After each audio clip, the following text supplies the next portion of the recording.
الكلمات القليلة: التنوع غنى الإنسانية. إن غاب التنوع عن الإنسان صار فقيرا. قد نختلف في الهوية الدينية، لكن لا نختلف أبدا في الهوية الوطنية. إن منهج الصراع دائما الاختلاف ينشئ خلاف، ثم صراع، ثم استبداد، ثم انقسام. أما المنهج الحضاري العصري والذي تنشده كل شعوب الأرض أن التنوع ينشئ الحوار، والحوار يدور في دائرة التعارف والتسامح والعيش المشترك والوحدة الوطن. هناك ثقافة الحوار، وهناك ثقافة الشجار، وهناك ثقافة الجدار، وتعني الجدار الذي لا يستجيب لأي حوار. نحن نشجع ثقافة الحوار الدائمة مثلما في هذا المؤتمر الكريم. بعد آخر، نحن نريد أن نبني القيم الإنسانية النبيلة. نريد أن تكون مجتمعاتنا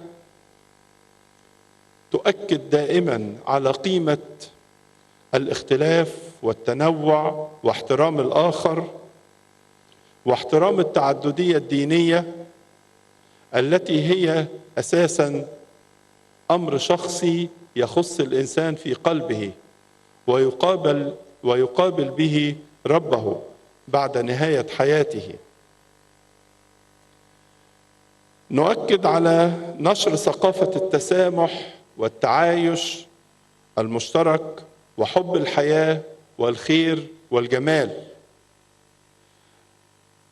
نؤكد على حق قبول التعبير وتشجيع الحوار بصورة إنسانية وصورة حضارية. نحتاج كثيرا أن نبني الإنسان الذي يناسب هذا الزمن. نأخذ من الأديان المبادئ والقيم الإنسانية الأساسية التي تتيح له أن يفهم وجوده وقصد الله في خلقته. نحتاج أن يكون العقل منفتحا. نحتاج أن تكون المسؤولية مقابل الاتكالية، ونحتاج أن يكون الحوار مقابل القهر، ونحتاج أن نشجع ملكات التحليل والتفكير مقابل الحفظ، والتفكير مقابل التلقين. هذه الأمور أيها الأحباء تصب في مجال الإبداعات الإنسانية. العالم يبدع كل يوم إبداعات بالعشرات وبالآلاف، ونحتاج أن نشترك جميعا من كل هذه المنطقة العربية في هذه الإبداعات الإنسانية. الله خلق عقولنا، وهذا العقل أداة من الله لكيما نبدع في حياتنا على الأرض.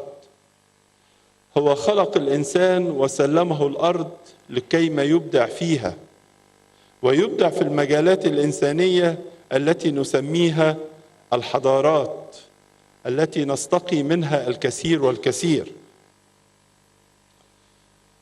نحتاج أن نشترك جميعا في بناء الحضارة الإنسانية، ونأخذ من أساسيات الأديان مبادئ للحياة اليومية. نحتاج بناء الوعي الإنساني.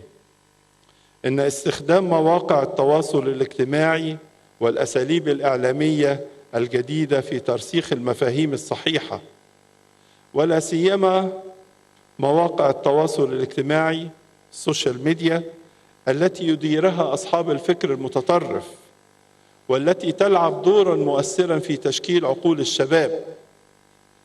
نحتاج أن يكون هذا الأمر واضحا أمامنا، فلا بد من استخدام نفس الأداة في مواجهة هذا التطرف.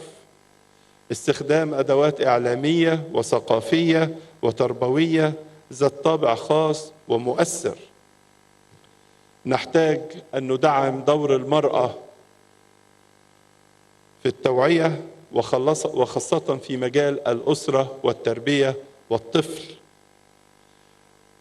والاهتمام بالأسرة باعتبار أنها هي الأساس وأنها الركيزة وأنها التي تبدأ العمل مع الإنسان في صغره، في نموه، في حياته.